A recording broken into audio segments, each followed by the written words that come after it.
All right. Hi, welcome. Welcome everybody who is here with us. So, what if men and women feel the same wounds but are taught to carry them differently? I am Marya Kazmi, also known as Brown Girl Interrupting, and this is Marya's Musings. It's a place to walk with me as I process life, find meaning, make connections, and offer others the same tools to look within. And tonight or today, I'm super excited because I have a special not even a guest because we're not having an interview. We're having a conversation and a dialogue. But I have a friend with me today, and we are going to be having a great conversation all about the idea of men and women and our perspectives on emotions and how we are processing things. So, please welcome Damion Taylor. Damion, I'm going to let you introduce yourself. I'm Damion Taylor, and I'm the founder of Purforos Technologies. I'm a creative and technophile. I love that. Okay, what's a technophile? Someone who loves technology, like just toys, electronics.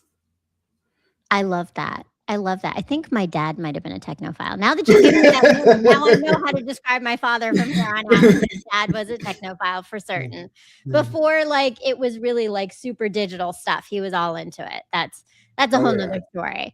But I love it. So wait, and if you're with us right now and you're tuned in live, please hopefully make sure you are. Leave a comment, talk to us, ask us a question, all the things, and make sure that you subscribe, you like, you hit the bell, and that you leave a comment and share something with us. So I love this, and I'm really excited. Okay, so we're talking about this whole idea. So first of all, I have Damion here with me today because Damion, you kind of saw some of the stuff I was creating, and we are working on a project together already, which is my empowerment courses. So if you haven't heard about those courses, today you're going to learn a little bit more with all of our conversation of what the purpose of these courses are. But I have been putting these Marya's Musings out, and you heard some stuff, and I want to know what made you want to have this conversation with me, and what, like, tell them where this all came from. But I think for me, I saw one of your musings where you hit on the idea. I think the first one was, when you have a thought and you're like, you're pregnant and you have to give birth to it, and you're like, hey, this works for men too. Like, if you have something, you want to create it, you want to let it go. And just being someone who is creative but also very technical, I've seen that firsthand in experience where there's something, you want to get it out, you want to make it real, but you sometimes just don't because of fear or whatever. And briefly in that conversation, you hit on the topic of how some of those social norms and that social training that we get can impact that. And it really got me to thinking about how a lot of what you talk about is very relevant for both men and women. And especially I think in this time, this point in history where we're seeing like women starting to really come into their own, but men haven't really found like, wait, how do I fit into this new world? Right. Fight it, or do you stay with it? And so, after seeing that, I think I sent you a text message or something, and then we got on a call and started diving deep into it. And I think the rest is history, and we'll probably talk about it later on today. Yeah, no, but I love that, and I appreciate that you said that, right? Like I think for me, okay, and so for me, the reason I'm diving into this is I'm a woman, right? Like, so like for me, I get the woman part of things, but I'm raising 3 men. And that has been like my reason of wanting to understand this aspect of men so much, but it's led me to learn so much that I think has, to your point, like I just see all this like universal things that really, like when we're thinking about our socialization, we're like we're in the same socialization lanes, right? But we have different emotional like impacts that are coming out of it, right? So it's kind of similar, but then yet different. And I think also for me, it's like, where's the disconnect in our communication because of it? Where's that like challenge of not understanding each other? So what I'm excited about is I am constantly talking about this stuff to myself. I feel like on this show. time I get to like actually hear some perspectives from a man on like your thoughts on it, right? So okay, so let's just start with that, right? When we think about how men and women can experience the same emotional wounds, but we're carrying them differently. Like, what do you think about when you hear that? So many things. Part of what I think about is just growing up. So my parents got divorced when I was fairly young, and so we lived with my mom, and we'd see my dad sometimes, but it wasn't consistent. And in that, just being consistently all the time exposed to just mom's friends who had recently been divorced as well, and their kids who we were all really close and grew up together. There was this network of women who really came together, and they all had they all had sons, and so it's me and my brothers and all of these boys, and these moms raising us, and so it was sort of this nice community of that. And one of the things that was interesting is it forced me to see the world through the perspective of someone who wasn't like me, both for the good and the bad. So I could see how my parents' relationship hurt my mother and how my father's actions hurt her. But I could also see that some of her frustrations and bitterness were misplaced, and that Mm. there's a certain level of flexibility that she has as a woman that men don't get. And I especially would see it when we would go to my grandparents' house. So my mom was, she's, oh, let's make sure you understand your feelings. You can talk about them. It's great. And then you get my grandparents and my grandfather and my uncle saying, like, you're a boy. You can't do that. Stuff it down. Be stoic. Like all of those things, right? And Yeah. so spending so much time in both of those households, it becomes like, which one do I do? And you learn to, well, here I'll do this and there I'll do that. Or you just take whichever one is going to be the lowest common denominator and can satisfy both, right? Um, and so it makes me think of how, as a kid, having to see that dichotomy very clearly, it made me start wondering and questioning and thinking, well, why is it that it's okay for my cousin to cry because she's a girl, but all of us boys cannot, right? Even Hmm. though like we might be bleeding and like, something's falling off your body, and you're like, nope, why are you crying? Shut that crying up, right? But her toy broke and she can cry.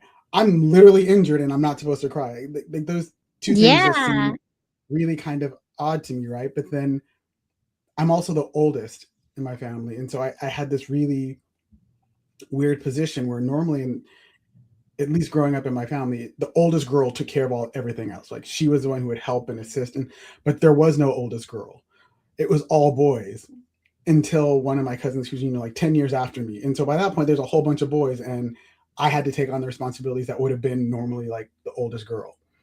And so it's just, that became a little bit weird too, where it's you're the boy, but now you got to watch the kids. Why am I babysitting? Because you're a great babysitter, and I got to make dinner. Because why? You're the oldest. You're not going to set the house on fire. But then at the same time, let's go outside and play at the park. You want to play some football? Like so, it had like all of these mixed So gender roles out of necessity for me. And so, just thinking about that, I had to force myself to understand the dynamics of how those things work together and where they all come from.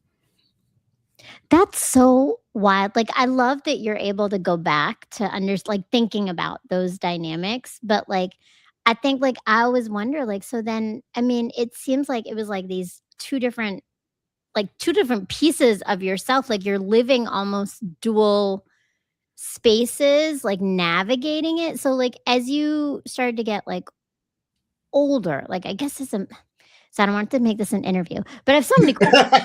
So many No, questions, no, right? no, no. It's Let's just go deep. Let's dig I'm in. an interviewer, right? Like that is what I do. But I'm like, I just like, how did you manage that though? Like, what did you feel about yourself when you were told something that countered what you were doing or showing up as? I think that's one of the difficult things, and that's really where this conversation comes from, is how do you manage those things? And I think the short answer is you just do the best you can, right? But then I think when you go deeper, sometimes it's rebellion, right? Just I'm gonna buck against everything that I'm told just so that I can choose for myself. Like if I don't get to choose and I'm told that I have to do this, then I'm just gonna do what I want and make everybody mad. Or it's a Mhm. radical acquiescence, like sure, whatever you want, right? So like, I think for me it was a little bit of the radical acquiescence up until maybe the end of high school, starting in college. And then in college, I went the complete opposite way, right? Just I'm gonna do whatever I want. You can say what you want, but I don't live here anymore, so it's not your choice, right? Like it was that Right. moment where I was like, I'm grown, I can do this. Okay, but yes, except though the thing is that yes, it happened at home, but I think the whole thing, again, to your point, why we're having the conversation is it doesn't just end at home, right? Like it goes into No, work, it goes into your sports relationships, it goes into, any community thing you're doing, anything you're a part of. Those gender roles, those socialization patterns of how you're supposed to show up come back and hit you as like, are you doing the thing the right way? Are you showing up the way you're supposed to? And then we internalize them. and I think that's what's really interesting, because then college especially is where I started to see that the figuring out where things are, who should do what, was actually just as confusing for women as men. Because I would hear girls say like, I want a guy who's sensitive, and they're like, oh my god, he was so sensitive, I can't stand it, like I need a guy who. And so you'd see them like saying both things. And I remember one of my friends who, he's a really good friend, but to me, I'm just like, dude, turn off the waterworks, why are you so sensitive, like come on, right? But then at the same time, I remember there was this one person who I went to college with. She was like, oh my god, he's so sensitive, I love it. And so she was all about it, right? But on the other hand, they're like, oh my god, he's just so cold. And so you really had both sides trying to figure it out, but from a different perspective. And I realized that, going back and thinking about what my mom had been going through and how she talked about it, there's a lot of, I want this thing to change, but you've internalized these behaviors and these norms to the point where you want these things to change, but then you perpetuate the very thing you say you want to change. And it's really hard because it's so subversive. I mean, it's not even subversive. It's everywhere. It's woven into the fabric of how we think, what we eat, what we wear. Mm-hmm. So it's so pervasive and foundational to everything that happens in our societies that you really start to challenge it. And for me, where it really became a completely different question and kind of blew my mind was when I left the US and realized that there were norms for what being male meant in other countries that weren't the same as here. Oh, And so then that kind of like, what? I okay. don't Well, even so know what to tell me do with more. that. I want to know more about these norms. Like, what's the difference then in other countries? Like, where in particular, and like, what's that difference?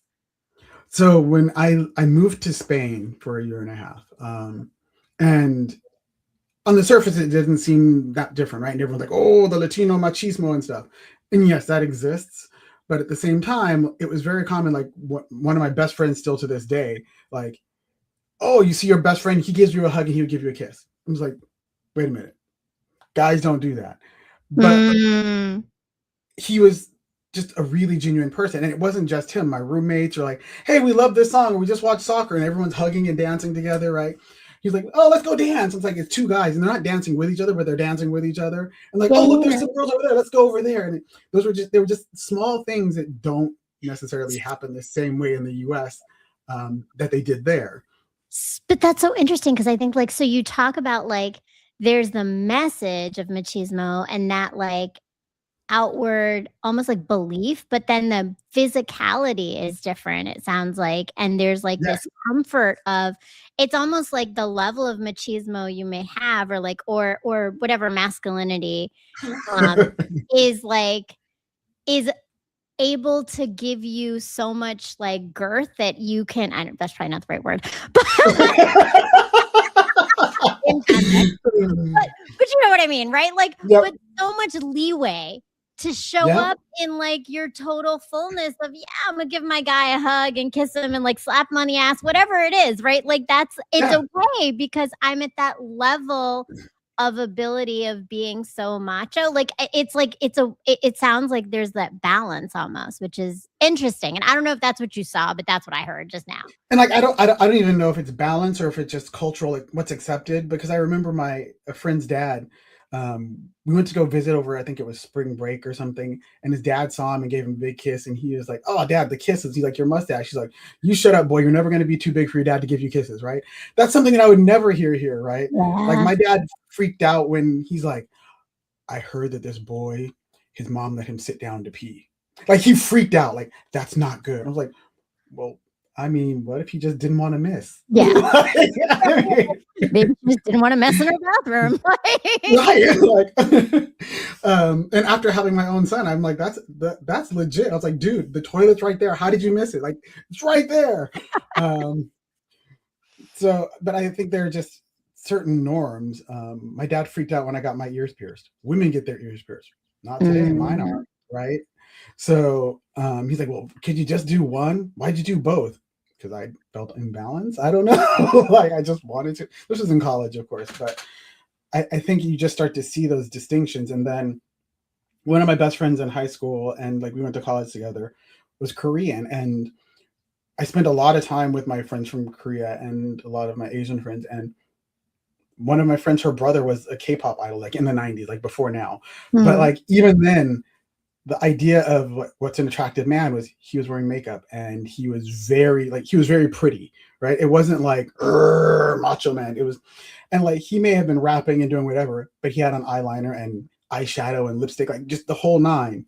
And then the same with my friends who were, I met a lot of interesting people. I had this whole contingency of friends who were really super gothic, and it was the same thing. Like, oh, I got my sister's skirt, and do you want to go to this club with us? I think you can wear her clothes, and like fishnets, and like it was just this interesting idea, and all of it seemed to me like it doesn't make sense. It's not what I was told it's supposed to be. That's not a guy. Cognitive dissonance, right? Like, exactly. But that goes to the whole idea, like, of our socialization has led us to believe there's one way. And like when we see this other ways of being, it starts to counter what we think is quote unquote normal or accepted, right? Like, and so that's like one big piece. But what we really want to talk about, and like I think what we were getting to, right, is but there's deeper elements to this, right? Like there's that, but then it's like, so how does it manifest though in the patterns that we inherit? So like I had talked about, to your point, like there was the one about birthing, but I also talked about this idea of perfectionism and how perfectionism, and it was my own theory, let's be honest, fully a Marya theory. It wasn't like I read this somewhere, but I want to know your thoughts on it because like I think so. I believe perfectionism is something that I often, and in all the time that I've now done this show, my show Pain to Power, and been writing and like doing this work as Brown Girl Interrupting, which by the way, go watch Pain to Power every Sunday at 8 p.m. Eastern Standard. If you don't do it yet. Shameless plug because it's my show. So like, you got to. But I got to, right? Damion, please feel free to plug anything you need, right? So, but the thing is, like, I think what keeps coming up universally for women is the idea of perfectionism that turns out to be where we overgive, we sacrifice ourselves and our own happiness and our own everything, or we feel like we're not enough or we're too much. Like all of that starts to come into this idea of perfectionism. But my theory is that I think men also have it. And for me, I interpret it as the fact that it's that protector energy that comes out of men, of the perfectionism of, as a man, I need to be the provider, the protector. So I've seen it come out in men when they may lose their jobs or something happens and they're no longer able to show up in their full, like, I can take care of everything kind of modes. And that perfection that they've been told as men is masculinity now is being questioned or is like not present, right? So I want to know from you, do you see perfectionism coming up for men too? And what other ways? Like, is it that? And is there other ways? No, I think you hit the nail spot on. I think you have that perfectionism, right? That's I should be the protector, the provider. But then interestingly, part of that is you're emotionally unavailable because you have to be stoic. You're not allowed to show your emotions because it makes everyone else feel like, oh no, things are falling apart, right? So when everything's falling apart, you just have to be a rock, right? So there's that piece too, right? And so like emotionally, you shut it down. Everyone else can fall apart and cry, but not you. You can't have a bad day. And if you do, the only emotion that's okay to show is anger, right? Like you have such a narrow lane, right? And so, and for a long time, like my wife will tell you, she's like, he doesn't have emotions, because I was like, nope, shut it down, right? I'm like, why go cry in public in private where no one will know? Like, don't let anybody know that happens.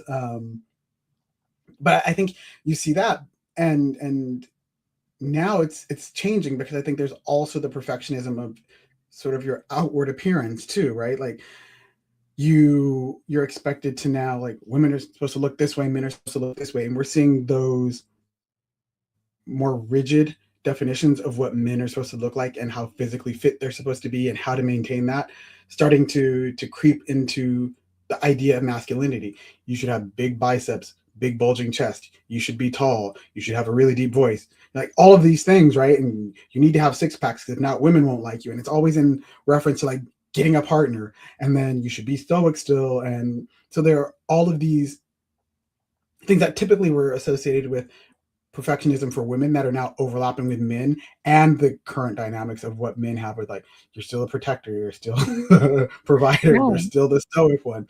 So like, how do you do all of these things and then at the same time be sensitive and have a six pack and like how does that work, right? Why can't you be all of it? No, like, but no, that's true. And I think like so I don't think women understand that level of what, and not that I think we have our own things that are the you have to be all the things, right? Like Yeah. but this isn't about us right now. So I but really like I'm wondering like when men have all those things and women don't get they have all those things, what happens to where men like where do you find your space then? Where do you find the place where you can be the things you need to have?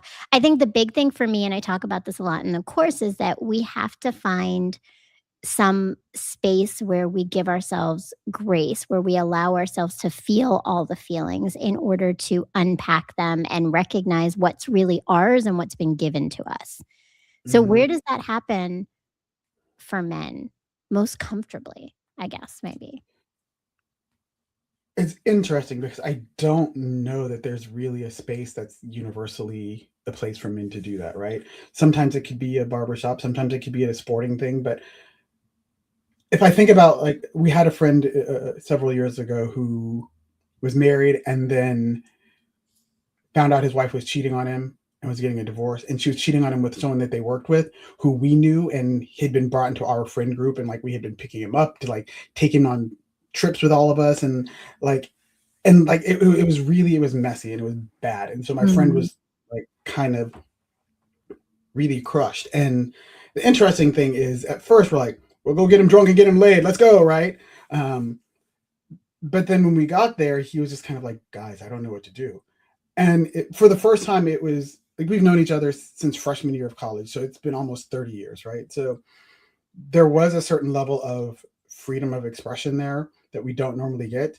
And one of our friends, who was sort of the glue to the group, um, was like, I would feel he and like, you don't normally talk about feelings. He's like, if I were in your position, I would feel like I'd want to destroy everything she touched, and I'd want to do this to him.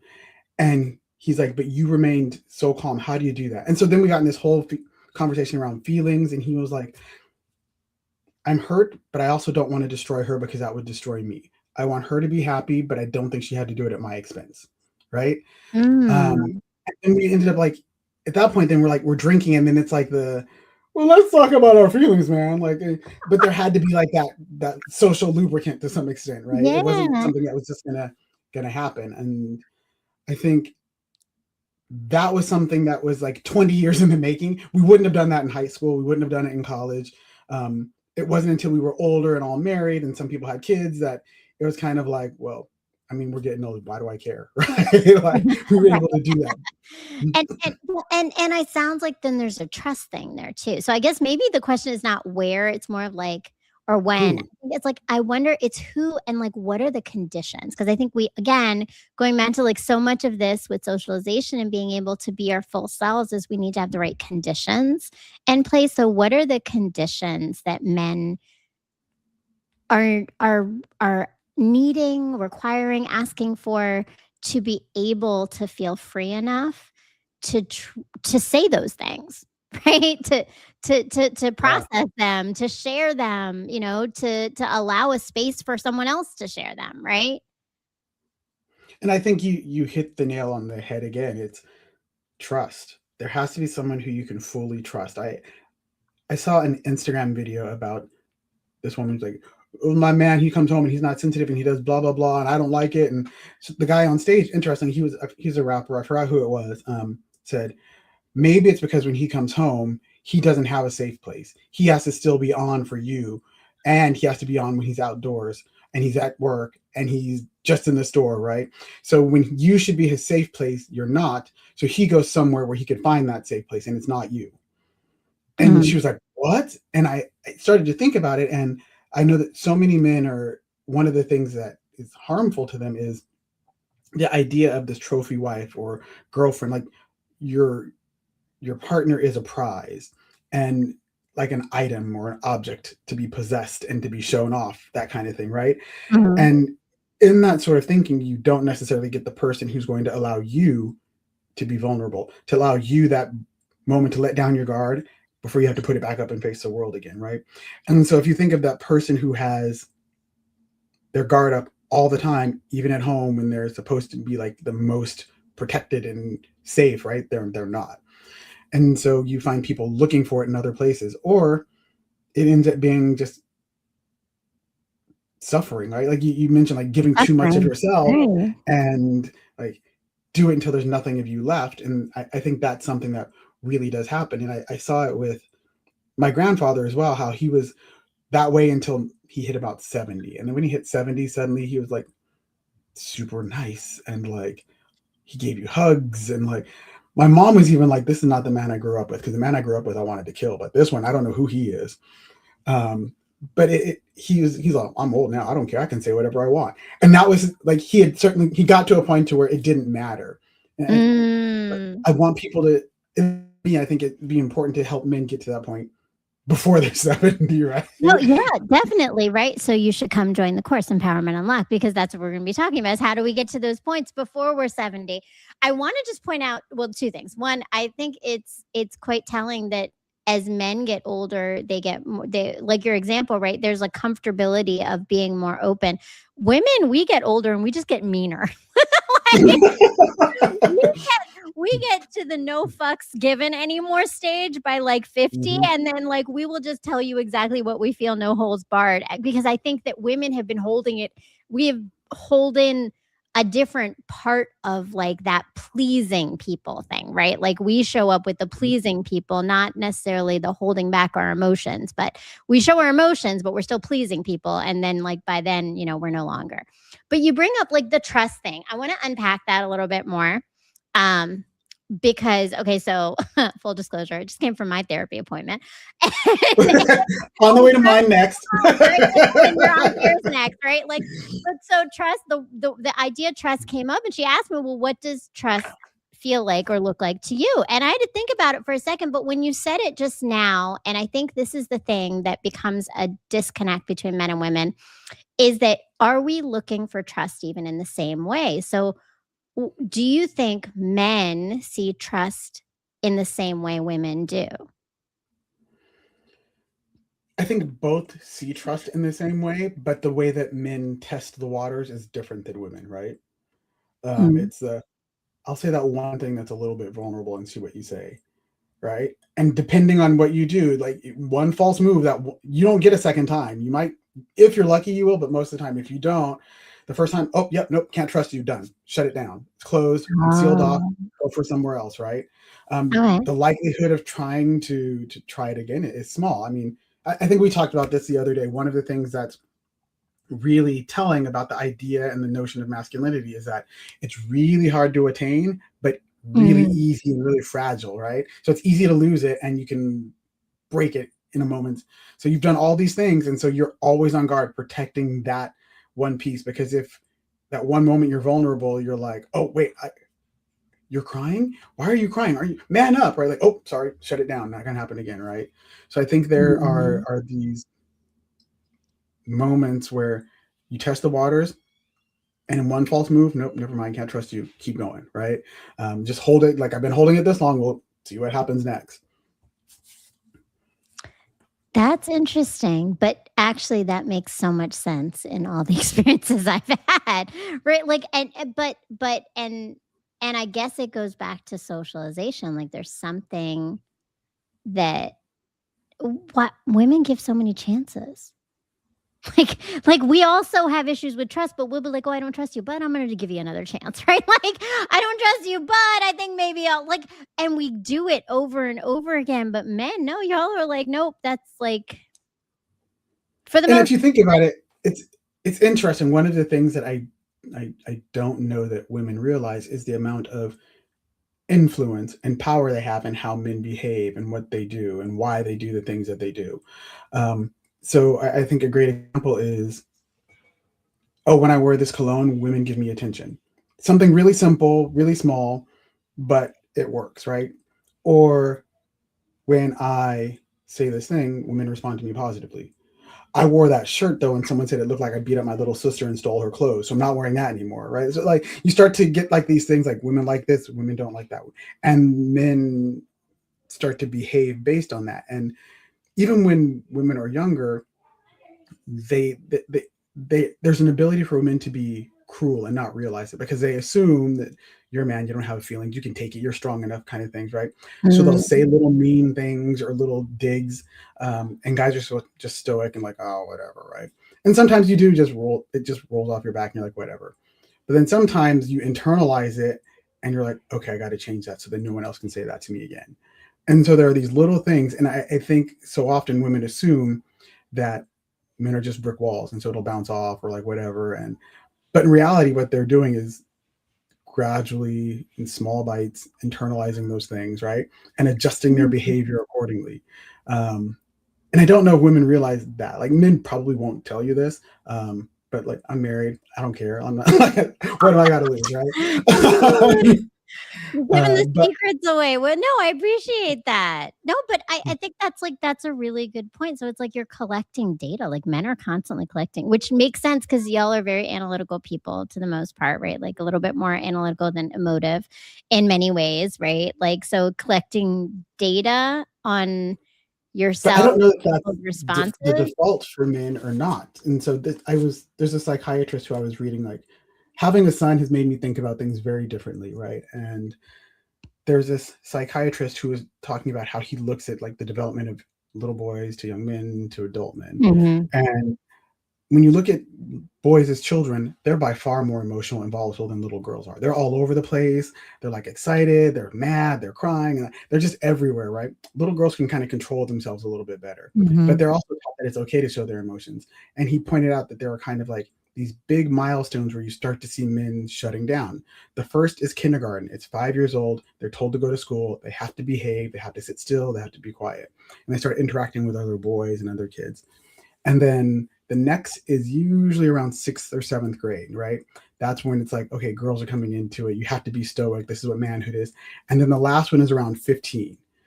And at each of those points, what you slowly start to see is little boys exhibit less and less emotional connection with people. They start to become more stoic. We talk about sports. We do this thing. We can be rambunctious, but we don't express, and little by little, kind of shutting themselves off, right? And so I started thinking about that, and it's very true. And I remember even in like junior high, don't do that because girls won't like you, or don't do that because then you won't look masculine, or like don't do that because you'll look this way, or and so you start to conform to whatever those norms are or those rules are. And then by the time I was in high school, like I remember thinking, I wish I could just be stoic and silent, but I'm not. I'm chatty, and I'm Mhm. like, I like to play jokes on people, and like that's not me, but let me try really hard. It'll be better if I do that. And I remember just thinking that and so from like my sophomore year in high school all the way through college, even I was probably clinically depressed. To be honest, it was miserable. I hated Mhm. everything, right?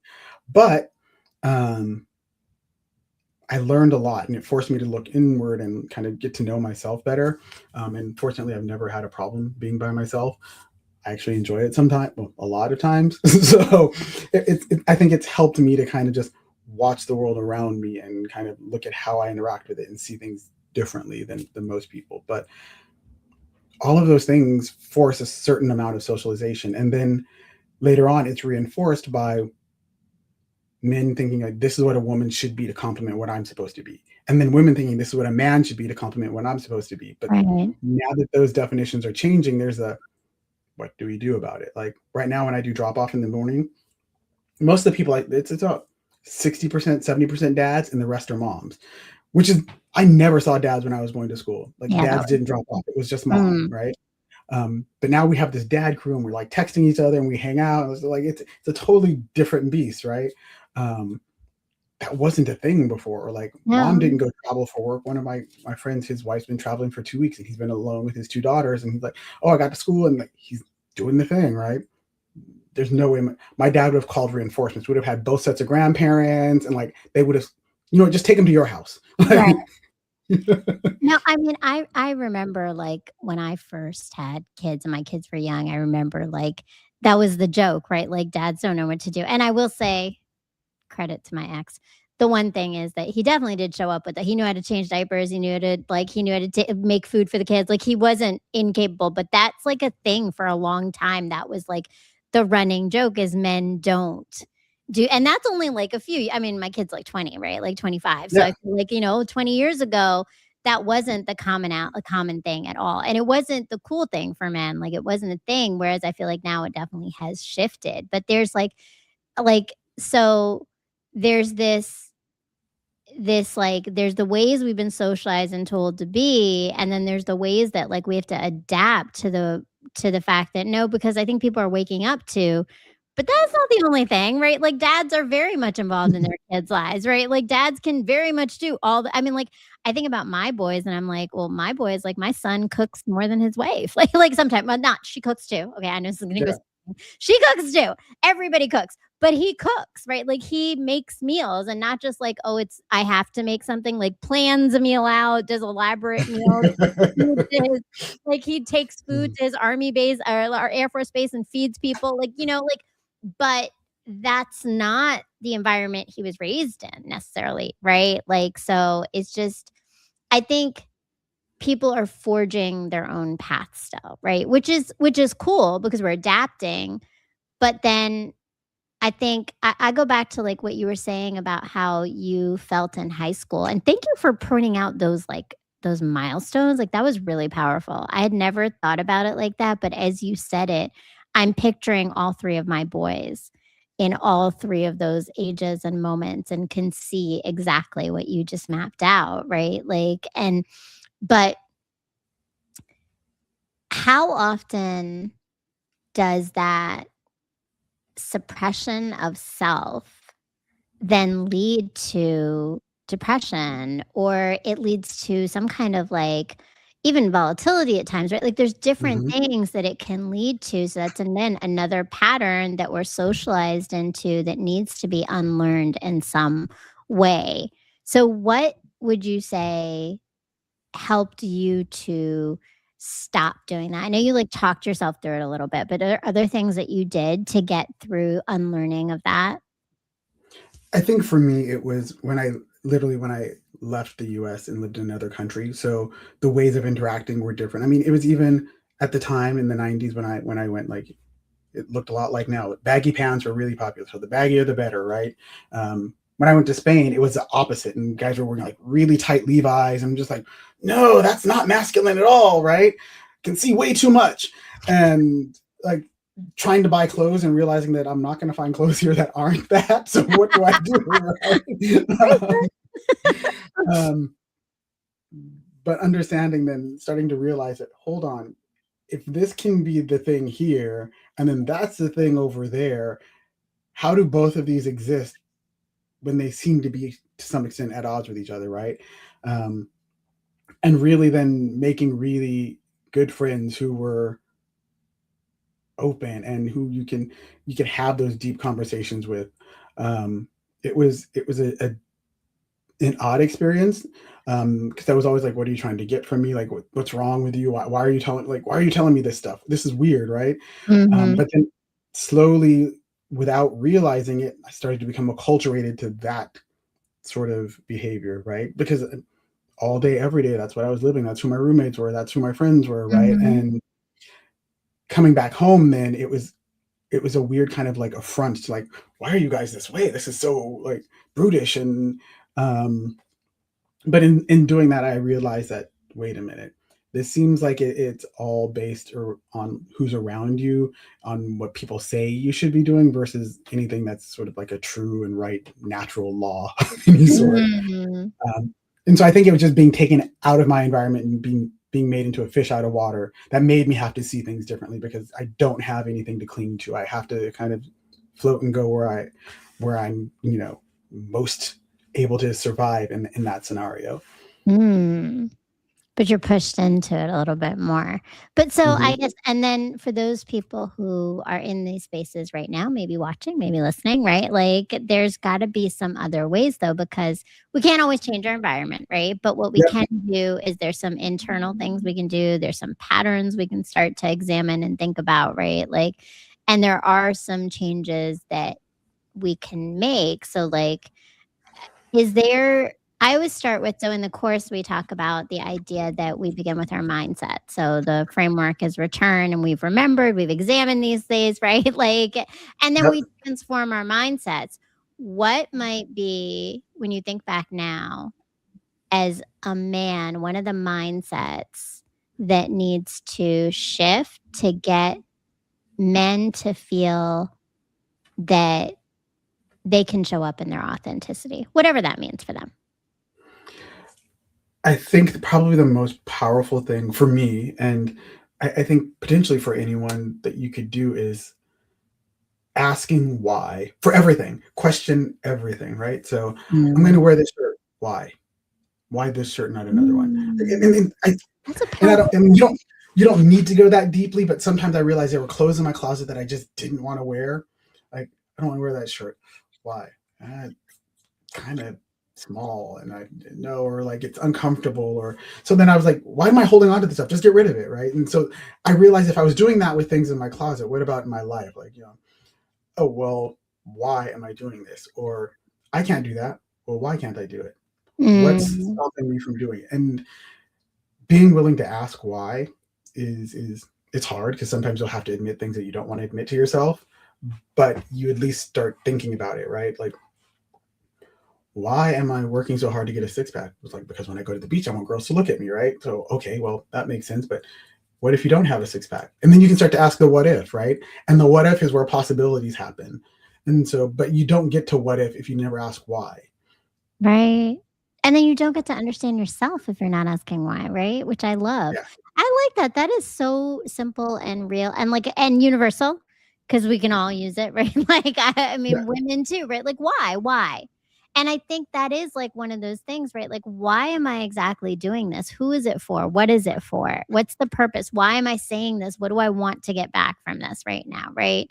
And you hmm, know what you're expecting and when you're trying to control things too much that you don't really have control over and you know when you're doing something based on what someone else has told you is or isn't like acceptable or good or valued, right? Like so you're really starting to unpack your socialization, right? Like those questions, but that simple question of why.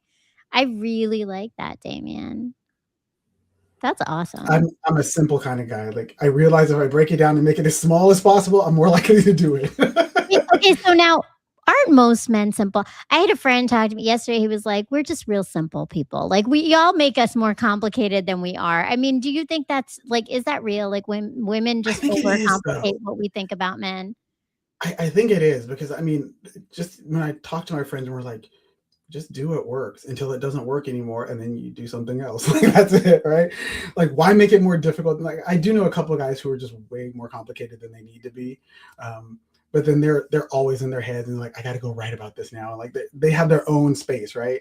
But for the most part, even they are kind of like, nah, just do it simple, right? Like I used to tell my wife when we were dating, and it was really harsh, but I wasn't very tactful back then. Well, sometimes I'm not still, but I would say, let me tell you this: men are simple and women are stupid. And she's like, what? And I was like, nope, nope. Men will do what's simple and what works, right?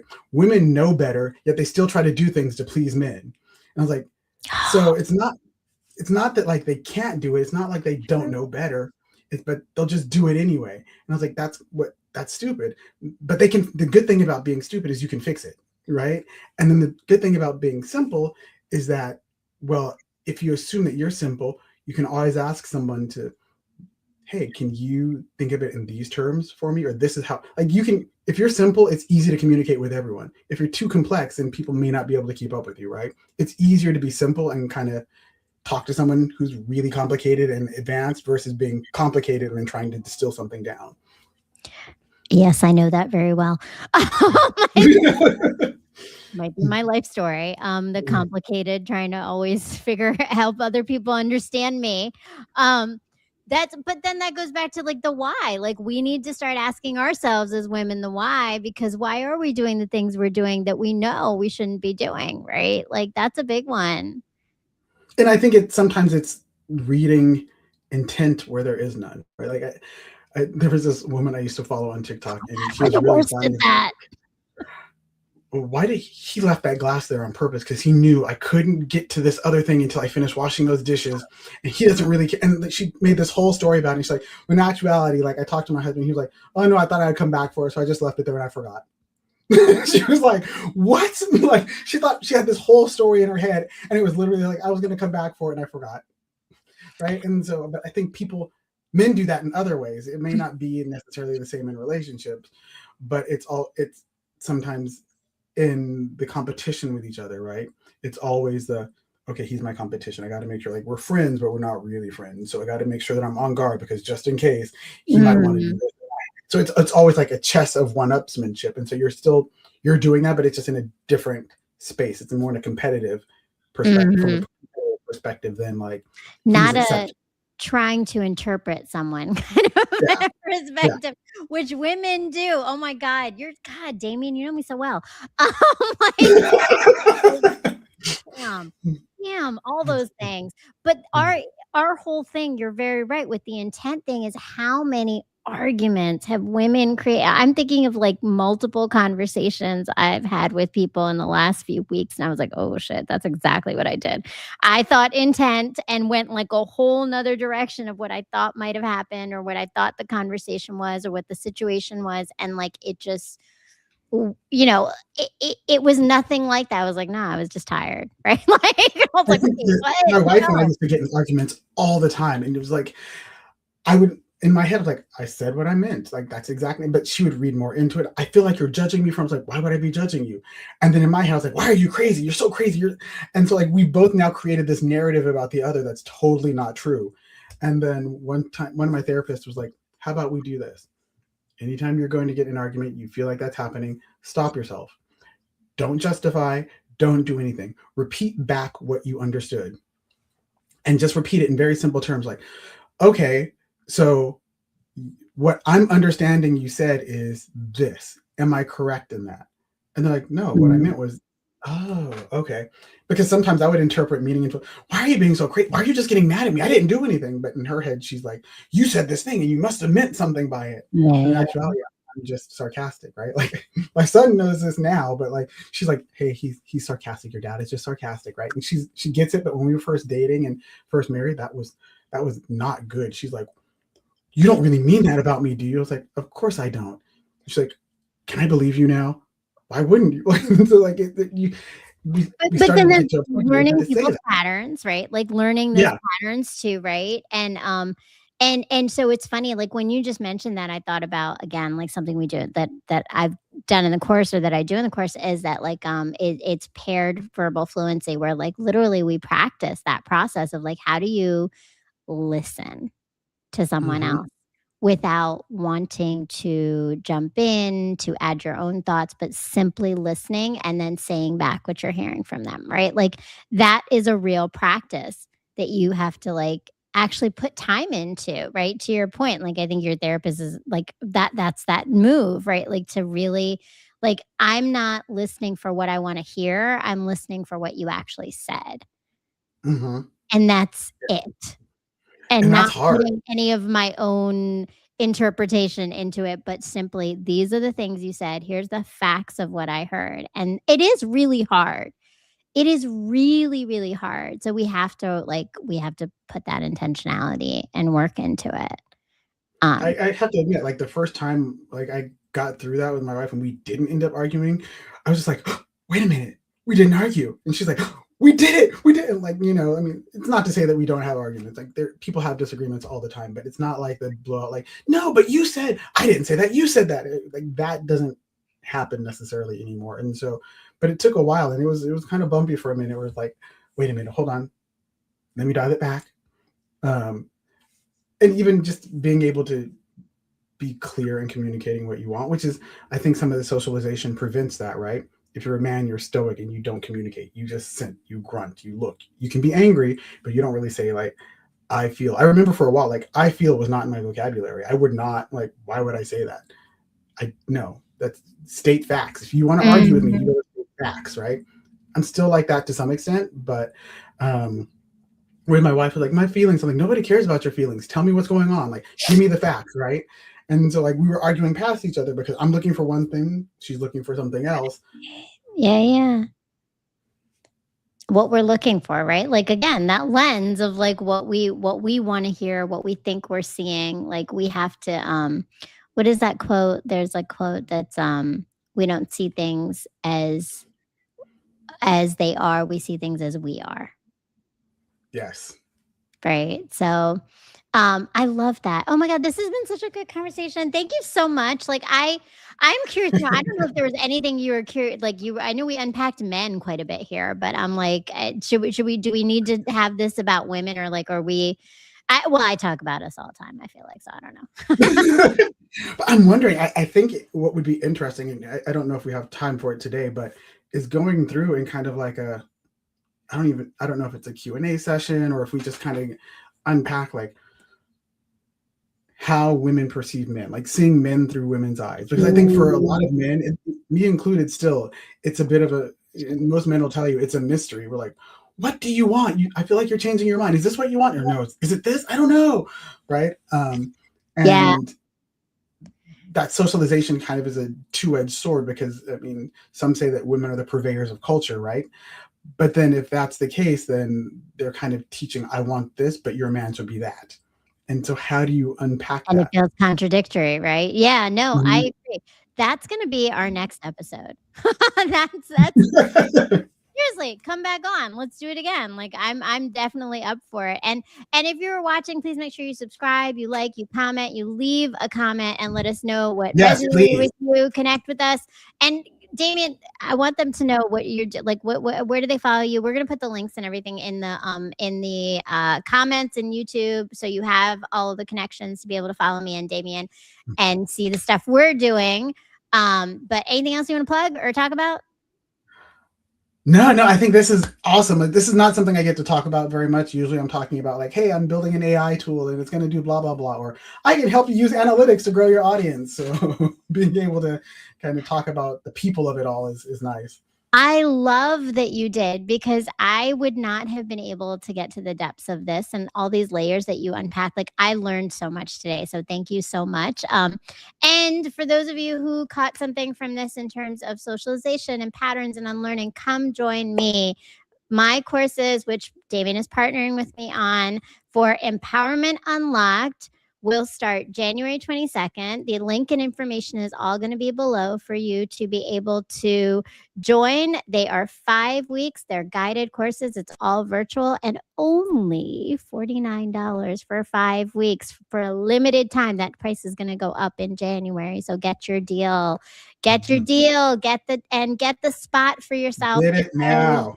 Get it now. Get it now. We've already had one course. It's been awesome. We've gotten a lot of great feedback. And again, it's like if you're at this place where maybe it's communication with someone else that you need to understand yourself better in what is it you need to do to be present in those relationships. Maybe it's something going on in your life right now, and you are just trying to find your way back to you, because that's what we're doing in Empowerment Unlocked, is finding our way back to ourselves. Because once we know ourselves, once we are grounded in ourselves, we understand our own patterns, our own socialization, we can show up in our authenticity for ourselves and in all the relationships we're in, with men, with women, with our kids, whomever it is.